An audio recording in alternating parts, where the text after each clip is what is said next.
Hello and welcome. I'm Lucy Raven, Associate Professor of Art here at the Cooper Union, and thank you very much for joining us. I'm thrilled to have the opportunity to introduce tonight's conversation, which coincides with the release of Judy Chicago, New Views, the first major monograph written on world-renowned artist and feminist luminary Judy Chicago in nearly 20 years. We are joined tonight by both the artist herself and writer Sarah Thornton, author of the publication's opening essay. New Views provides exactly that, a long-awaited comprehensive look at Chicago's entire career. It also accompanies the debut of her latest body of work in a new exhibition at the National Museum of Women in the Arts in Washington, D.C., as well as gallery shows this fall in New York at Salon 94 and Los Angeles at Jeffrey Deitch. It is especially meaningful to host such a legendary artist and pioneer of feminism here in our great hall on a stage where some of the very same people with whom Judy Chicago has engaged in her work over the years, something I know she and Sarah will be talking about, have also spoken and presented their own visionary ideas. For nearly 6 decades, Chicago has pioneered original, provocative, and influential artwork that, among its many formally daring aspects, also continues to challenge the representation and erasure of women.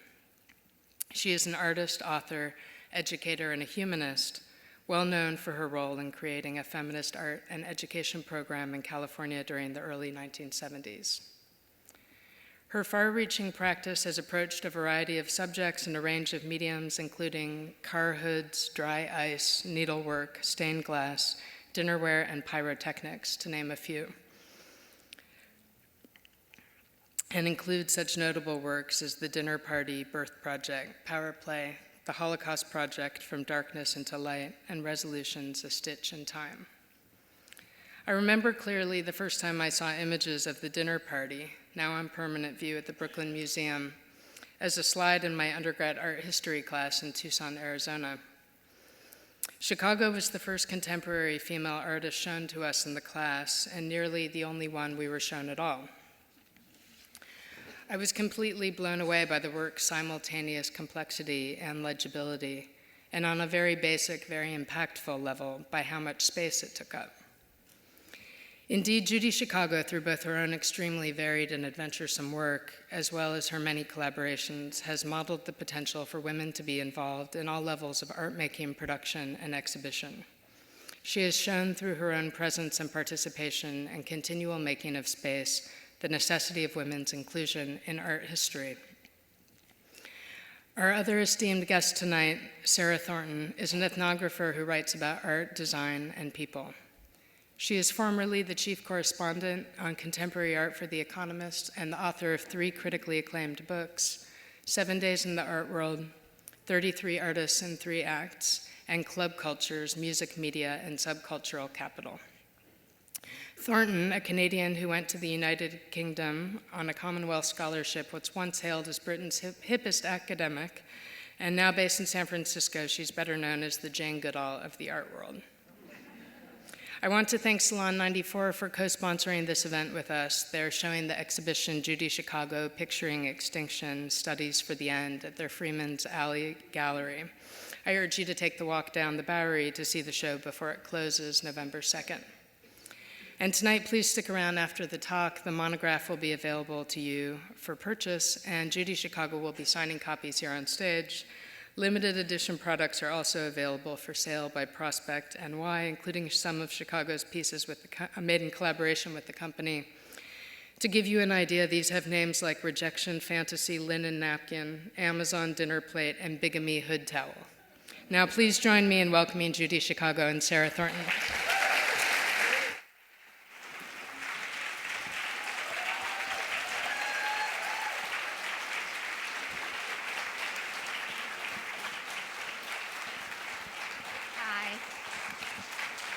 Hello. Thank you, Lucy, for that wonderful, comprehensive introduction. We're just going to dive in now. And I like to ask questions of Judy that I haven't asked her before. And given that we're in Cooper Union, I am extremely excited that Susan B. Anthony had her office 2 floors up, where the current Dean of Art has her office. And Susan B. Anthony, as a reminder, she and Elizabeth Cady Stanton founded the National Council of Women here at Cooper Union roughly 130 years ago, our key suffragette. And what most of you won't know, though, is that hanging in Judy's office in Belen, New Mexico, is this study from 1978, a study for the illuminated letters of Susan B. Anthony's table setting in the dinner party, which I hope most of you have seen in Brooklyn, at the Brooklyn Museum. So Judy, of all 39 women honored by the dinner party, why does Susan B. Anthony hang next to your desk? Well, as you know, I often referred to her as the queen of the table. And I learned a lot about women's history through my study of Susan B. Anthony. When I was growing up and going to college, she was a footnote in the history books. But at the end of the 19th century, Susan B. Anthony was so well known that, for example, when she visited the Woman's Building in Chicago, the 1893 Woman's Building, which she helped to create, tens of thousands of people stood up on their chairs and applauded her whenever she appeared.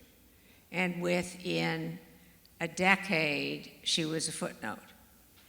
And it really aggravates me when I think about the fact that we study whatever that guy who did the Midnight Ride, and we don't study Susan B. Anthony, who stood firm for 50 years and never gave up.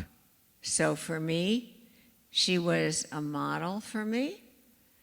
And it is because of her and the women like her, not only in the late 19th century, but going back through time, women who struggled for women's equality and challenged the social attitudes towards women. But in particular, Susan B. Anthony became a real symbol for me. So make sure you all use your right to vote. So one of the many things, the dinner party is a very complex work with a lot of things going on in it. And certainly its engagement with history is very postmodern compared to the perpetual present of modernism. The dinner party is also theatrical, immersive, maximal, and Baroque. It subverts traditional hierarchies of high culture and low culture by embracing textiles and ceramics and other denigrated feminine arts. And so it was hailed by some back in 1979-80 as really like announcing postmodernism. And I know you were very self-conscious about your feminism, and you had kind of extremely well-read, very careful about who you chose to go who sat at the table, who was on the floor. The aesthetics of everything were incredibly well thought through in terms of feminism. And I'm just wondering, how self-conscious was this assault on modernism? How self-conscious was the postmodernism of the dinner party? I never even thought of it, actually. I think it's really, I think there are a lot of aspects of my career that people don't understand yet, although I hope that's going to change because of all the things that are happening now and all the exhibitions and the monograph and all that. But I was very, very isolated in the art world in Los Angeles in the 60s and into the 70s. And this is a very funny story. There's a piece in the show at Jeffrey Deitch's called Rainbow Picket that is an early kind of minimalist piece. And I always talk about Rainbow Picket as the piece that broke my heart. And I was interviewed, Jeffrey and I have had some public conversations, and in one of them he asked me about Rainbow Picket, because a particular piece he likes, and he could not believe this, because Rainbow Picket was in a big major show called Primary Structures at the Jewish Museum, and I didn't go to the opening. I was living in LA, and I explained to him that I didn't know you were supposed to get on the plane that you were in a big New York show and go to the opening. Because even though I hung out with the artists around Ferris, I was a girl, and so there was information that, it wasn't like, it's kind of like going golfing, where the guys make deals on the golf course. What's that one in Atlanta that women weren't allowed in?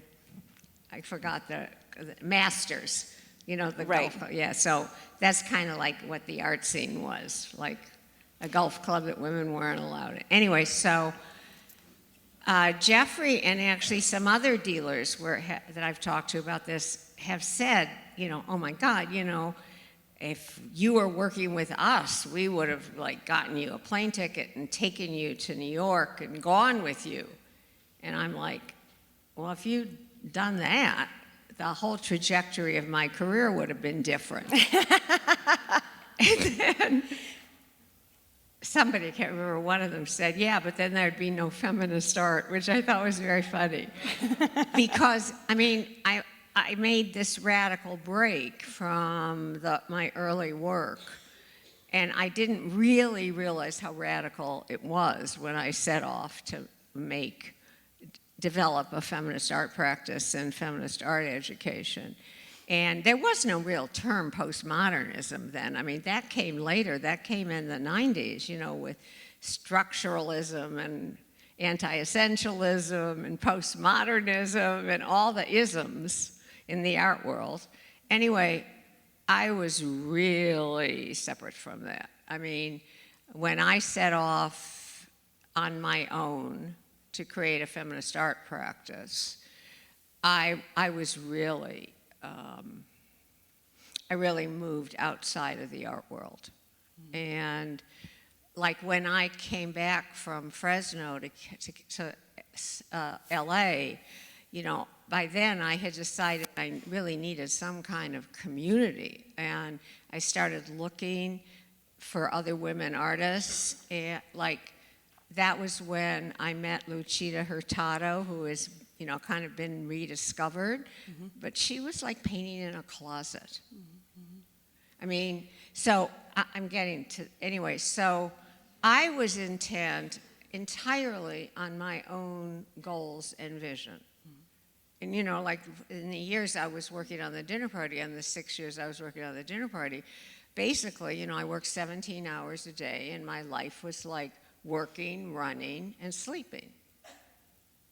So postmodernism, really, and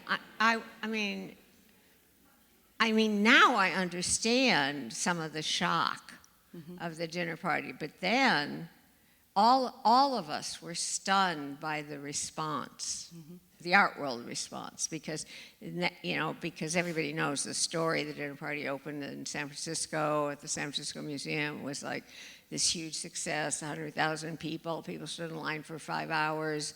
The museum made so much money from dinner party related products. They bought a new cash register that they called Judy, and then the dinner party went into storage. It became the piece everybody wanted to see and nobody wanted to show. The art world completely shut down. The dinner party went into storage and the artist went into shock. So, I was real, and then in the 80s, I worked on the Birth Project in Northern California, again, completely kind of separate from the art world, and I was very far away from academia, and the beginning of all that theory. Because there was no feminist theory in the 70s. The art making was the theory. I feel like I need to fill in our audience maybe on a few little things. Rainbow Picket is not in this photograph, unfortunately, but it is in a similar aesthetic, let's say, to Right. Rainbow Blocks, which is the Right. sculpture in the foreground.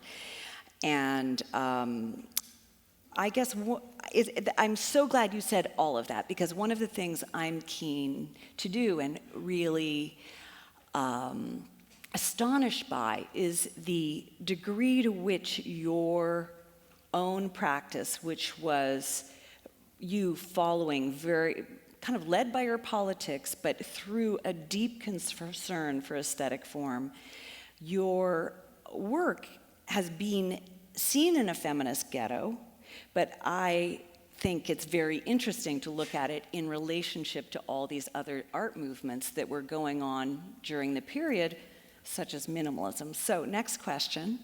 I just want to say something about feminist ghetto. Uh-huh. Okay, now, the dinner party has been seen by 1 million people in its worldwide tour, and now it accounts since 2007, since it's been permanently housed at the Brooklyn Museum. It accounts for 20% of the traffic, which means over 12 years, if there are 600,000 people, that's like or 800,000 people a year, that's like 200,000 people a year. So the dinner party's been seen by almost 2 million, 2.5 million, maybe 3 million people. In the flesh, and then there's all the people who've seen pictures of it. And, at like my show at Jeffrey's, there have been like thousands of viewers. At my shows, wherever I have shows, there's a lot of attendance. If that's a feminist ghetto, I'm in it. I stand corrected. Sorry. No, poor choice of phrase on my part. Let's go back to feminist minimalism, though. Yes, okay. I love that term. Thank you. It didn't exist in the 60s and 70s. I mean, nobody could see this work. Didn't see it that way. I believe I came up with that term. Couldn't see it. Period. Couldn't see it. I mean, tell us about your rainbow sense of color. In the 1960s, you experimented extensively, exploring its emotions and politics and its optical effects. And amazingly, you were instinctively drawn to the kind of plurality of the rainbow before it became a symbol of gay pride or anything else like that.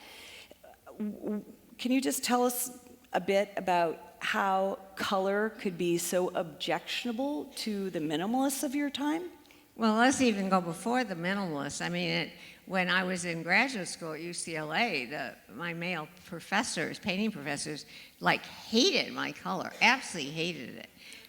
UCLA was dominated then by an aesthetic that I don't think people here know about. It came out of an artist named Rico Lebrun, and everybody at UCLA, all the painting teachers, painted in that palette, which is all like burnt siennas, yellow ochre, olive green, burnt umber. It was kind of like the Max Mira color. No, I'm sorry. All right. I did a T-shirt for them, and it was a color challenge. Okay, but anyway, so, I mean, they just absolutely hated my color. And, in the show in LA, you saw there was some work where there was almost no color, where I was actually kind of retreating from the kind of colors I like, which are like ivory, turquoise, pink, oh God, pink. I mean, I actually don't even remember when I was young thinking pink is girly. I don't remember that. I mean, I didn't associate it at all. I just liked, people saying, what colors do you like? And I always would say all the colors of the rainbow. And when I was doing all my color studies, which were completely opposite of like Albers, where somebody asked him about why he liked the square, and he said, you have to hinge color on something. So for him, it was a kind of intellectual exploration. But for me, I was interested in exploring the emotive potential of color. And one of my favorite things about some of that early work of mine is when people come up to me and they say, like the Passing of Lifesavers, and they say, oh, do you know those turn, or they spin, or they pulse? And I'm like, oh, really? I mean, I think it's hysterical because I made them do it. That leads me to my next question. And I'm here quoting Will flower. Simmons, who wrote a wonderful piece in the new monograph using the word jouissance in relation to Judy's work. So it's interesting when you look very closely at your drawings and your paintings through from the minimalist period up through to the dinner party, because you do see the transitions and the movement. And through the flower, this painting, which I had the opportunity to see earlier this year, is a pulsing, throbbing, orgasmic painting. It was in a room, in a living room, and I was talking to our hostess, and this painting, I had to keep looking at it. It was actually a very distracting painting. It's kind of hard, certainly hard to capture it here. Maybe we could see it on the sides a little bit better. But can you tell us about your desire to represent female pleasure and female sexual pleasure, most specifically, and how you went about creating these optical effects? I have like 3 different responses. Wait a minute. The first one, I want to know, I think it's really interesting you juxtaposed it to Riley. Yes. Richard Riley. And I'd like to know why you did that. We haven't talked about that yet. Well, I'll just read you a quote from Bridget Riley, who in 1973, so the same year that Through the Flower was painted, she wrote an article called The Hermaphrodite, in which she said, women's liberation, when applied to artists, seems to me to be a naive concept. At this point in time, artists who happen to be women need this particular form of hysteria like they need a hole in the head. I just thought it was hysterical. I mean, there is a little hole in her head. But I love the hysteria because, of course, hysteria has a long history associated with women dating back to the 19th century, where there were all these frustrated women because there was a lot of mythology about whether women needed to have orgasms. I mean, when I was growing up, it was like only men have to have orgasms. I'm like, really? What about me? I mean, it's like, so it was very confusing, but I mean, to the point that there used to be, I don't know if people know this. Do you know the origin of the vibrator? How many people know the origin of the vibrator? This is really important in terms of hysteria. I think we need to know. No.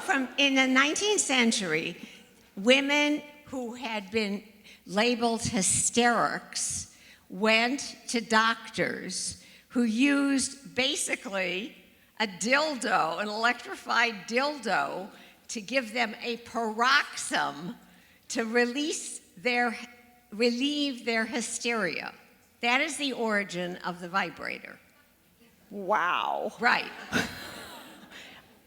Wow. So I just think it's hysterical that she thinks that somehow those of us who wanted to be able to come were hysterics. I'm sorry. And, well, I mean, that quote was unbelievable, Sarah. I've never read it before. The quote from Bridget Riley. I mean, the fact that it's interesting, the need that women artists felt to be like the men and to paint like a man, and any representation of femininity in a work canceled it out as art. And you went against the grain of that whole discourse. Oh, absolutely. And I just kind of felt like the juxtaposition of these two works Because brought that one of the home. things that's interesting about this is that Bridget Riley, uses abstraction in a very formal way.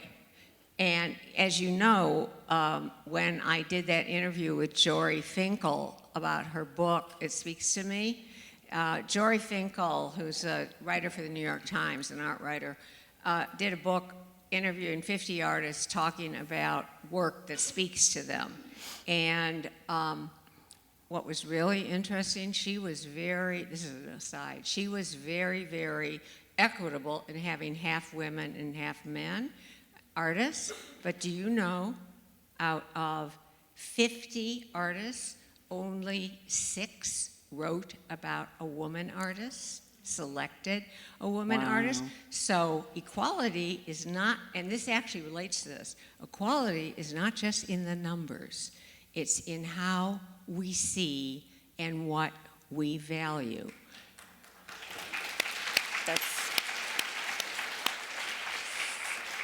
So, I understand why women, change their names, to G. Hartigan or as writers George to Sand. George Sand. Because when I was coming up, the biggest compliment you could get was that you painted like a man. And I really tried, but, I wasn't getting anywhere doing that. So I thought, fuck this, I might as well be myself. And that's when I set off to explore the idea of a feminist art practice and whether there could be such a thing as female-centered art. You have no idea how controversial that was in the 70s, my God. But, I was interested in using abstraction to explore female experiences. And in fact, one of the things about Jory's book, the reason I brought it up, is I chose an artist named Agnes Pelton, who's very little known, but she's going to become more well-known because between the time I chose her and the time Jory's book came out, a curator at the Phoenix Art Museum discovered all these Agnes Peltons in the basement and organized an exhibition that's now in Santa Fe and is coming to the Whitney.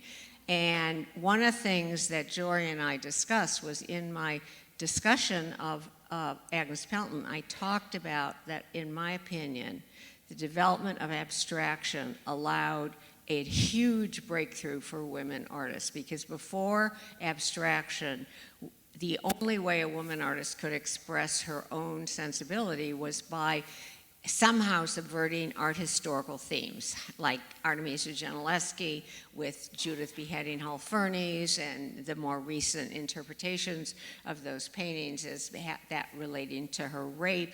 When we saw the Bertha Morisot retrospective at the Dallas Museum, my God, she was a really radical artist, but she used an impressionist mode to talk about a lot of issues about female constriction and repression and rage against that, but it couldn't really be read because it was so embedded in an art historical trope. It was with the advent of abstraction that women artists were finally able to invent forms that could represent our range of experiences. So, I mean, that had a big impact. I don't know why it had a big impact. That is fascinating, and I hadn't thought about that, but I want to come back to it because I do have a slide later on. Okay. With a Georgia O'Keeffe and Right. Lee Bondeque and a few other people. So let's just move to the next one. And This is the strangest juxtaposition, Sarah, even for you. well, Sarah and I have Can done I- four well- talks, and I love her PowerPoints. Everyone is different. well, this rabbi on the left happens to be My ancestor. one of Judy's great-great-great-great-great-great-grandfathers. I haven't counted the number of greats. He's a famous Kabbalist and Talmudist called Vilna Gaon. And you come from a long line of rabbis, I believe 23 generations of rabbis. 23 generations up to my father, who broke away. He was a communist. Right.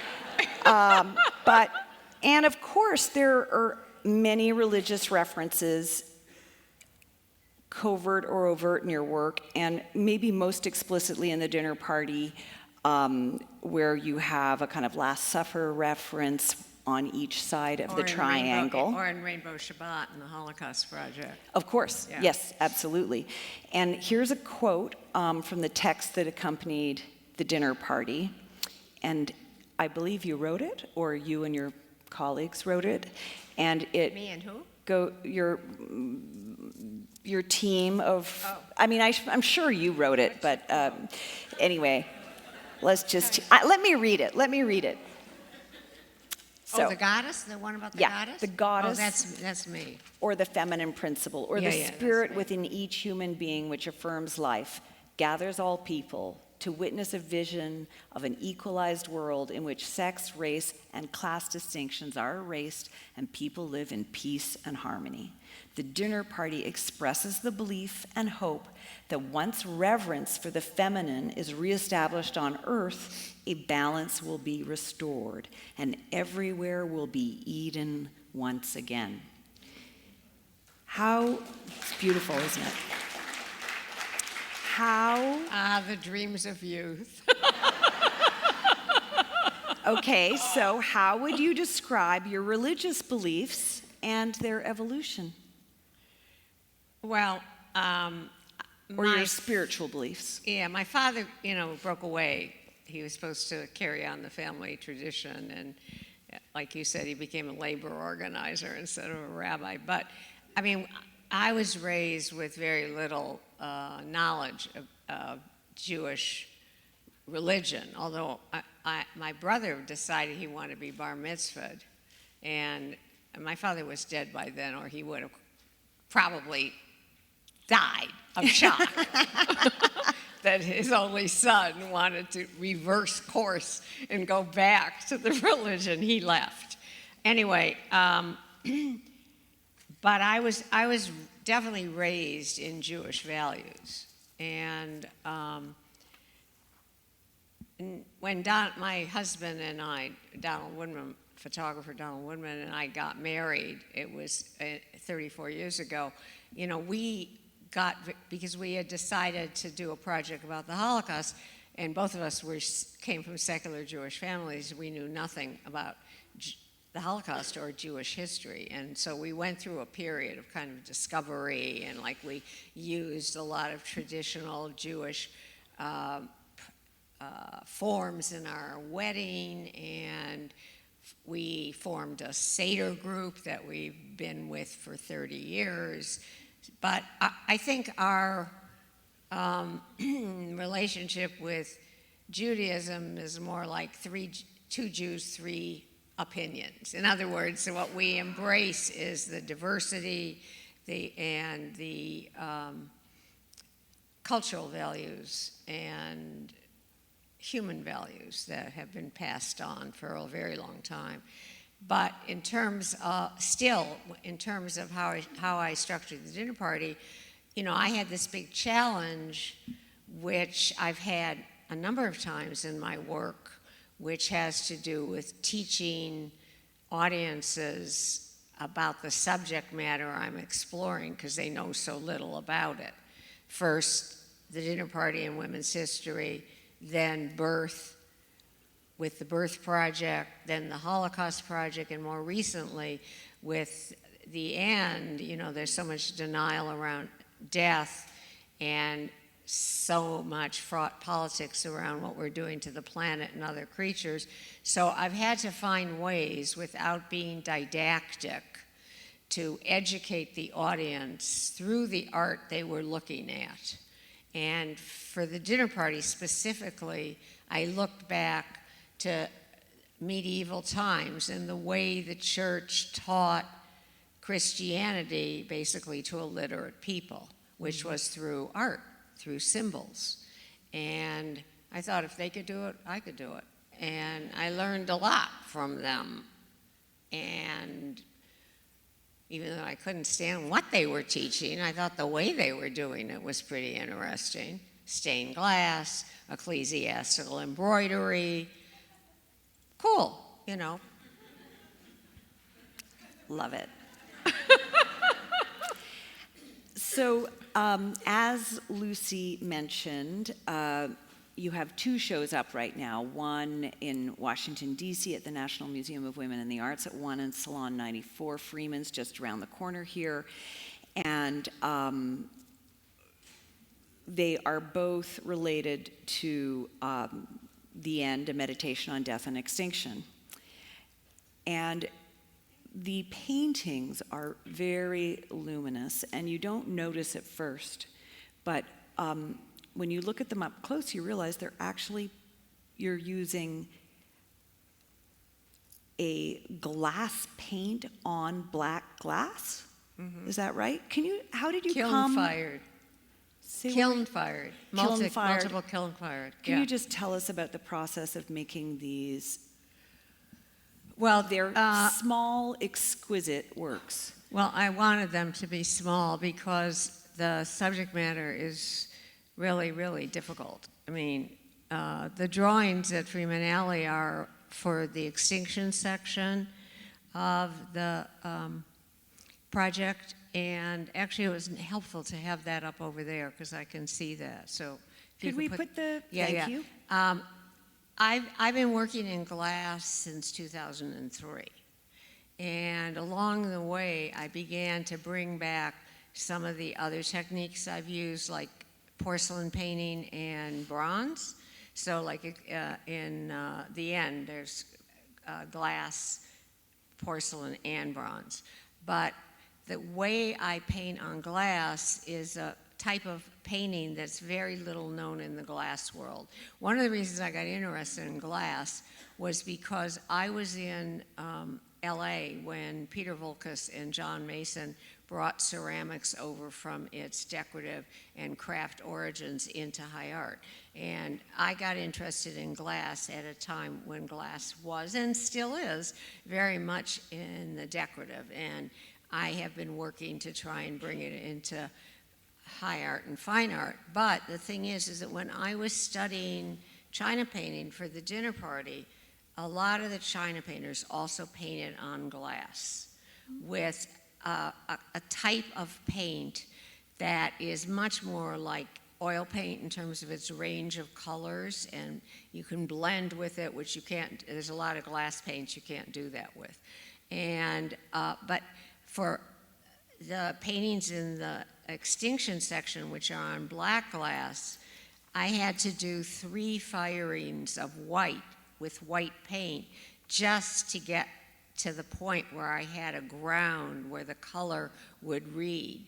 So like this particular image, Stranded, it was fired 6 times.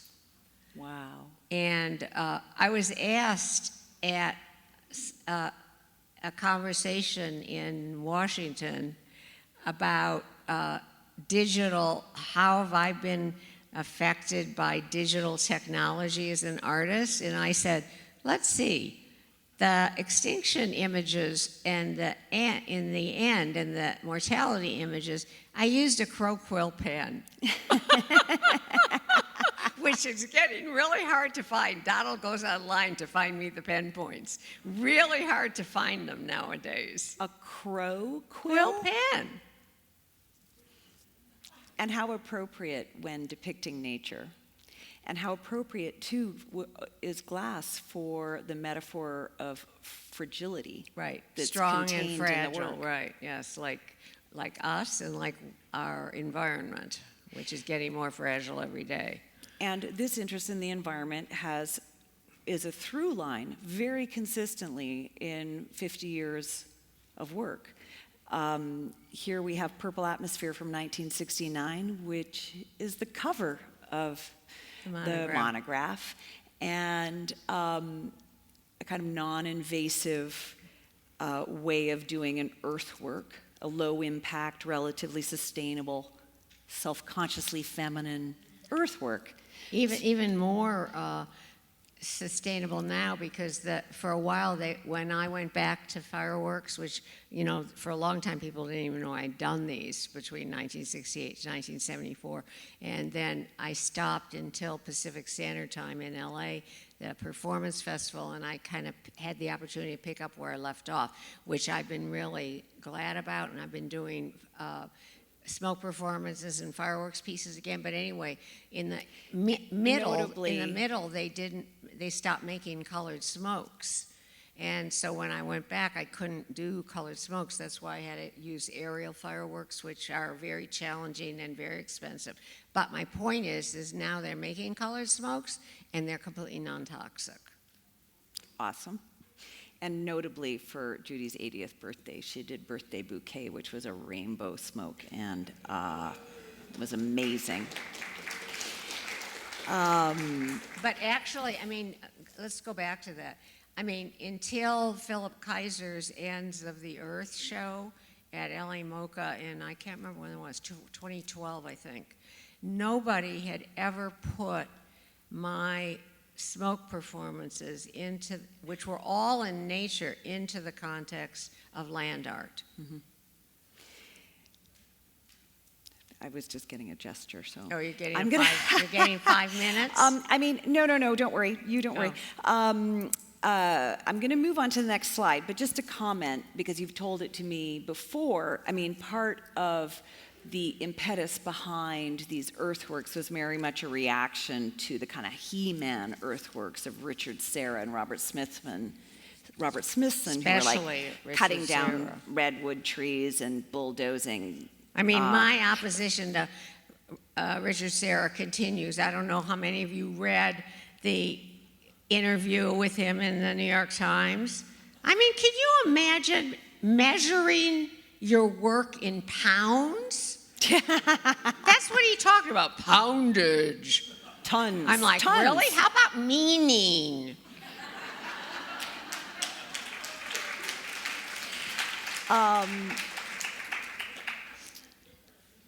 So here we have a poster that you did for Greenpeace in 1978, and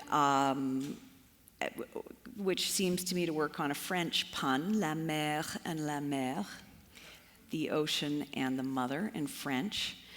Can you tell us about this remarkable image? Well, actually, I was asked to design an image as a fundraiser for Greenpeace, and they had named one of their ships the Rainbow Warrior, which comes from this Native American legend that when the creatures of the sea are becoming imperiled, a rainbow warrior will descend from the sky to protect them. And actually, it was very interesting because I'm now working with an organization to translate this into relief, marble relief, in support of another, an ocean restoration project. And it made me realize that my interest in these issues dates back a really long time. So you were absolutely right about the through line. Mm-hmm. And what about your interest in the aesthetic forms of Native American art? Well, I've always been interested in all kinds of art, and particularly the art that has been considered less. Because actually, I came across this incredible quote. I wish I could remember the whole quote, but it was about where the truth is found. The truth is found in the ignored, the despised, the maligned, and the left out. And that's what I've always been attracted to, what's been left out. And even today, there was that incredible article in the Times about Inuit art and about how, there was this idea that it would bring prosperity to the Inuit people, but that's not happened at all. They're still struggling. Their art has begun to be recognized, but there's a discrepancy between the recognition in the art market and what is happening to them. So, that has always been Also, like in the Holocaust Project, Donald and I encountered this quote that about those who have the least to say about human events suffer the direst of consequences. Yeah.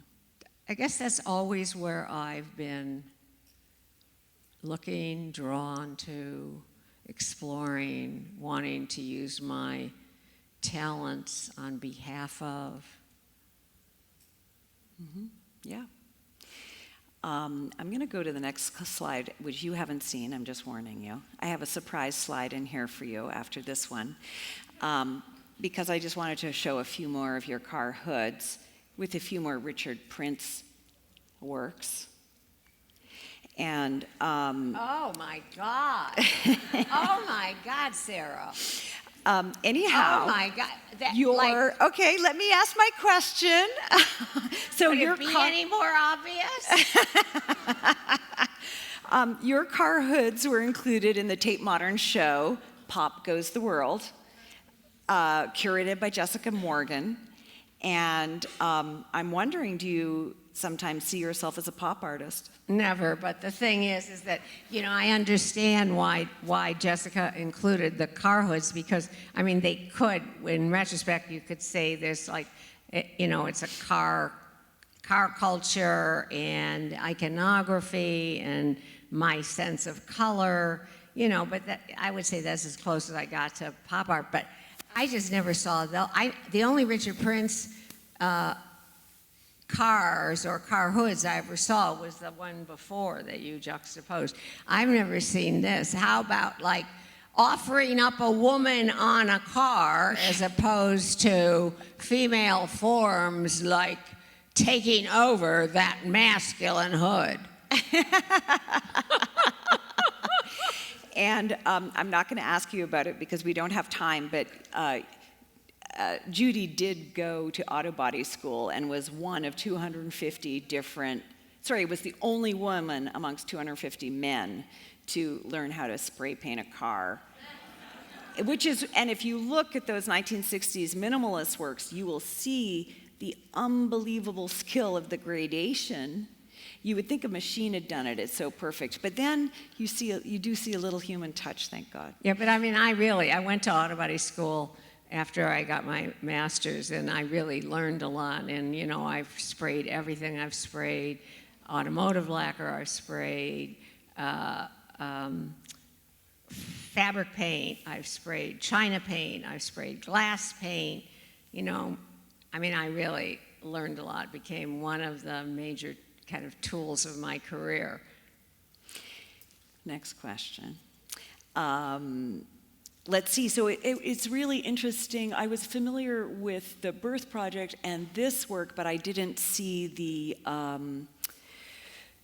Rainbow Warrior poster until recently, and you're revisiting a similar figure for this particular needlepoint piece. And so it made me think, because I know as a child you were closer to your father than your mother.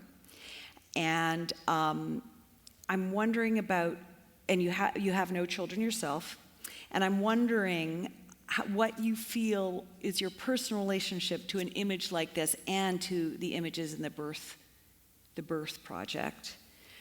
They're not like serene Madonna and Childs. They often capture a lot of pain. And so I'm wondering what brought you to this angle on the subject matter. Well, first of all, I got interested in the subject of birth when I was working on the dinner party, when I did the runner back for Mary Wollstonecraft, who died 2 months after giving birth to her daughter Mary from childbed fever. Mary Shelley, who became Mary Shelley, who wrote Frankenstein. And then I started thinking about how, I had seen so few images of birth in contemporary art, which again, like what I was saying, I'm drawn to absence. So I thought that was really interesting. And from 1980 to 1985, I worked on the Birth Project. there are 85 works in the Birth Project. I work with needleworkers from around the country, one even in Canada, another one in New Zealand. And this particular piece was needle-pointed by a woman named Franny Jablonski, and the border is actually the tape that she used to attach the needlepoint canvas to the frame, and on it she wrote about her great-grandmothers in all their births. But the imagery, you know, because, I mean, working on the Birth Project was really challenging because art usually grows out of art, and so there was no body of art except for early pre-Columbian art and that I could draw on. So I went to direct experience. I was living in the Bay Area, and it was then the center of the alternative birth movement, where women were claiming the right to control their own births because it had been completely medicalized. And so everybody had videos of their births and pictures of their births. I mean, it was like birth city up there. So especially in Berkeley, I'm sure. Right. So I did a lot of interviews, and I heard the truth about birth. And then I tried to make images that honored the stories I had heard. And, you know, there was, of course, at the time, there was this whole thing about how, oh, you know, birth can be so ecstatic, it can be a joyful experience, and blah, blah, blah, and you have to have a natural childbirth. And so, like, I mean, I even heard stories from women who tried to have a natural childbirth and the baby was breech, or, you know, there were complications and they had to be, like, put out, or they had to have a cesarean, and they actually contemplated doing it all over again, even though they didn't want any more children, so they could maybe have the perfect birth. I mean, the mythology is just astonishing. Don't get me wrong, because from then till now, birth has been remedicalized through cesareans. And so now there's another wave of people saying, wait a minute, we really don't want to, you know, have doctor-controlled births. My favorite thing about the reception of the Birth Project, again, you know, a lot of my work has been received at a time when there was so little information, so little knowledge. Because I remember one article, one review early on that said that my images degraded women, my birth images. Why? Because I presented them on their back giving birth. I'm like, I know I'm responsible for everything, but it was really OBGYN that did that, not me. But, you know. What I love about this image, well, I think it's very powerful and you know, kind of ecstatic. Based on the moment the baby's head. But also she's squatting. She looks like she's squatting. Like she's what? Squatting. Oh, well, you know, some of that has to do with the fact of before the medicalization of birth, and in countries where women don't have medicalized births. I mean, there are lots of whole different other postures: squatting, being in water, standing. I mean, all this. In fact, we did this image called, and we did this piece called the History of Childbirth in America, and we found this really funny cartoon of a pioneer woman in like a carriage, like with horses, and she's like doing this, pushing the baby out. It's really funny. I was astonished to find this archive in your archive. So back in 1977, you conceived of an inflatable mother goddess, and we see the diagram on the left and the projection in the center, and of course it's based on the Venus of Willendorf, who's up in the left-hand corner. And then I couldn't resist putting Jeff Koons's 2008 balloon Venus up, and I was so it's like curious. Richard Prince in the car hose. I mean, you just can't resist it. To be honest, if Jeff Koons is a pop artist, there are moments where I see you as a pop artist just because of your use of ceramics and his use of ceramics, and then these kinds of concepts lend themselves to a form of pop art. But we're not going there, because what I want to know is why were you thinking of an inflatable? I have no idea. It's 1977. But what has happened is that we started with soaps, and I worked with Prospect, and we made soaps of this little goddess figure that kept selling out. And then Laura Curry made a bronze goddess and sold that out, and now they're making a marble goddess. So this goddess figure, and we have some other ideas too. So this figure is turning out to have inspired a lot of things that I'm doing now. Awesome. Because of you, Sarah, because you saw it and you went, this should be built. Well, I do believe that, and I'm hopeful. And then you started showing it in our PowerPoint talks, and then I was like forced to own it. Yes, this slide has been used before. I've got 2 more slides, and we have 2 minutes before we open up to 2 questions only. And I just couldn't resist this. And here we have actually that's the back of Jeff Koons' head.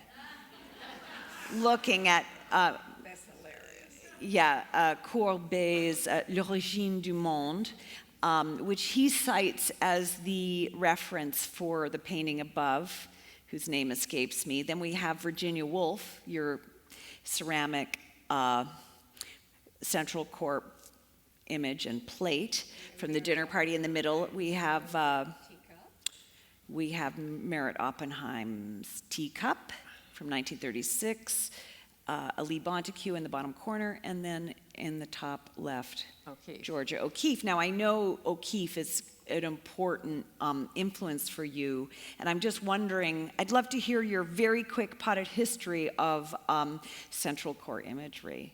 Like, were there other conscious references? When Lee Monacue's work, I remember that work when it was first shown. When her work came out, nobody could read it like that. Nobody read it like that. I mean, it was like, and it's only recently that people are looking back. But the whole Central Core imagery thing, again, was tremendously distorted, because when I was talking about Central Core imagery, I was talking about something I had seen in O'Keeffe and Hepworth and Emily Carr and Lee Montague. I had seen over and over, even in Mary Cassatt, the way she constructs her canvas is around the center. I was friends with Sam Francis, and there was this whole thing about the edge and of the canvas and painting in relation to the edge, which I was never interested in. I was always interested in the center. And I saw that in other women's art. And so when I tried to talk about it, it was like, oh, she's telling us we all have to paint like that. Fuck no, I wasn't. I was just saying, I noticed this, So I'm glad other people are noticing it too. Finally. Okay, so this is my last question, and it's the other part of your meditation, the end. Yeah. I've skipped around chronologically a little bit. We discussed extinction, but also up in Washington, D.C., there are works that relate to your own death.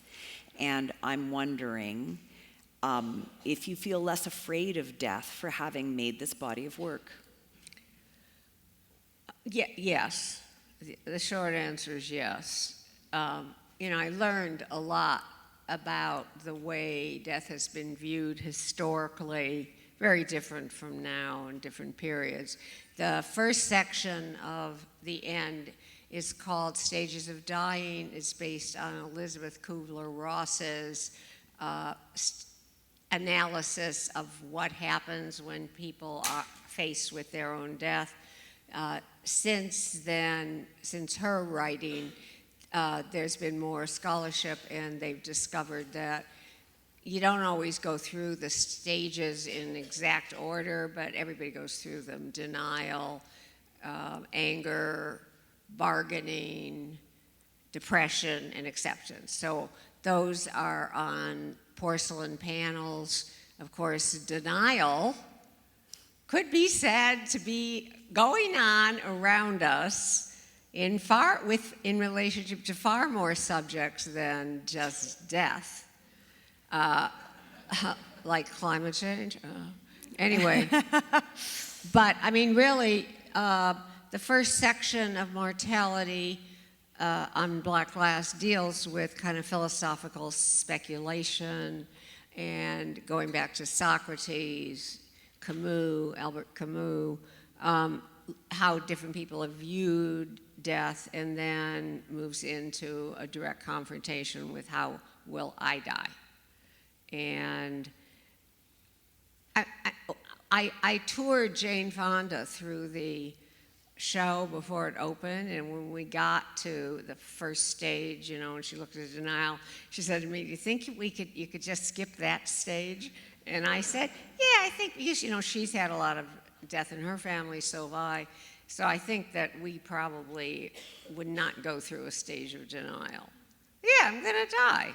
Okay, it's just a miracle that I'm still here, to tell you the truth. I never thought I'd live this long." So there are definitely different traditions in different families. My mother's, who is here, wrote a book called Dead Relatives, and we used to go to cemeteries when I was a kid. So you went to cemeteries when you were a kid? Yeah, Really? yeah. Wow. We had to research the dead relatives. We would go to all the cemeteries. No kidding. What was she trying to teach you with that? Not that you were going to die, right? No, I don't know. I'll ask her later. If you do that, you won't die? Is that the idea? I think as an immigrant, it was partly an interest in ancestry. Oh, ancestry. Partly. Okay, yeah. Whatever. So actually, I lied. Oh, we have one more quick one. Okay.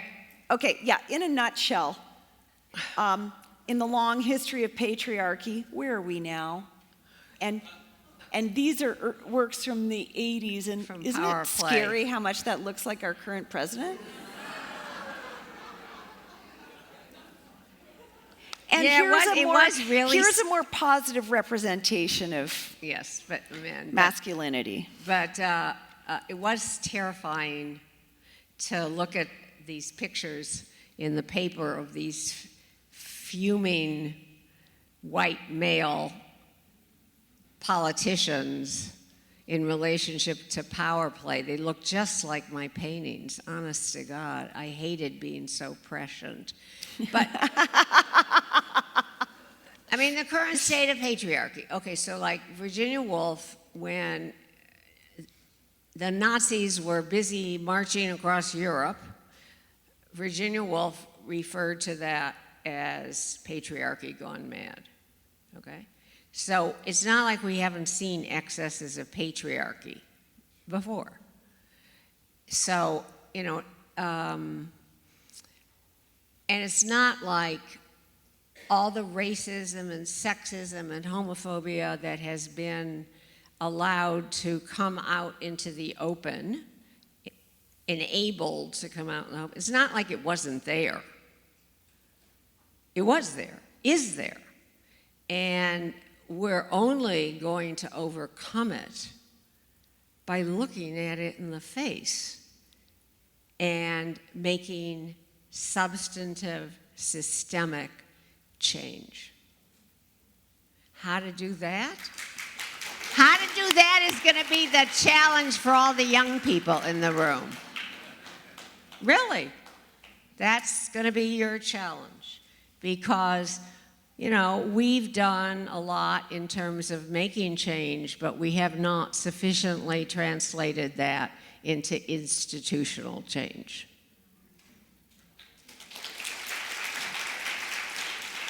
Yeah. And now, I have nothing to add to that, so I'm gonna open it to questions. Are you sure? Let us, now really we only have time for 2 questions, and I'm wondering if there are any art history students or art history professors or artists who want to respond specifically to anything Judy has said this evening? Or you.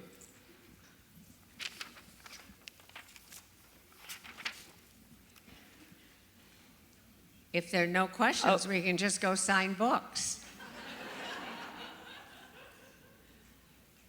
Really? Okay. Well, I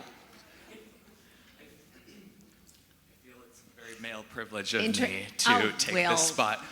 Introduce yourself. I'm William J. Simmons. I wrote one of the essays in the monograph. And like a typical man at a panel, this is not a question, it's a statement. I was really interested. But you're not going to mansplain. We know that. I mean, who's to say? I was really interested in your evocation of Kuhn's, Sarah, because I think that Kuhn's engagement with quasi-feminist imagery or with goddess imagery, I think it has everything to do with the ways in which second wave feminism has been largely denigrated, both in popular culture and in academic art historical circles, such that he can reappropriate feminist imagery and render it ridiculous, right?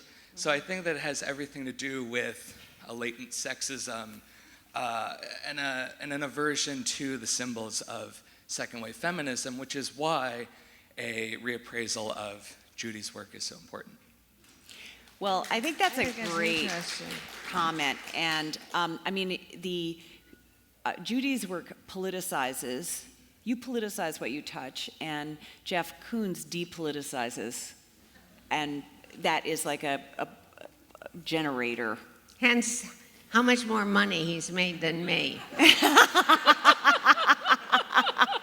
And I also think, I mean, I think of two lines of pop art. One kind of stream of pop art is about mass media, and that's the kind of Warholian mode. And then another line of pop art is more about the folk tradition. And Koons, with much of his work, like his kitschy porcelain ceramics and the metal works, that is much more in the folk, appropriating from the folk tradition. And so I do sometimes see you as a pop artist, but in the folk lineage. She can disagree with me, of course. Okay. Is there another question? one more comment or question?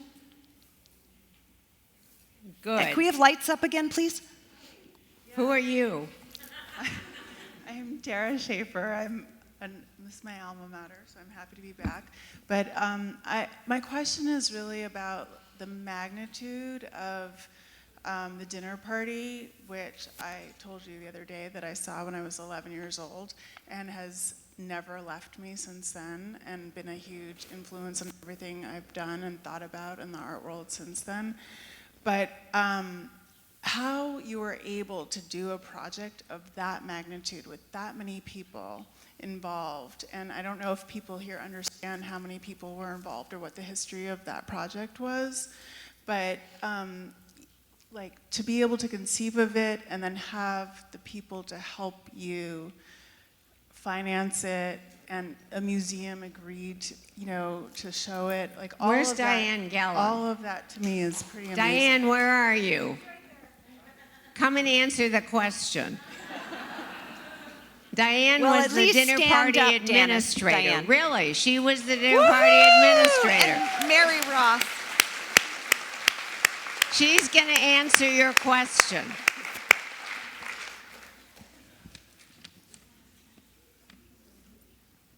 Not sure where to start, but What was your first job when you first started working with Judy? I knew I Hold the mic up to your mouth. I first met Judy.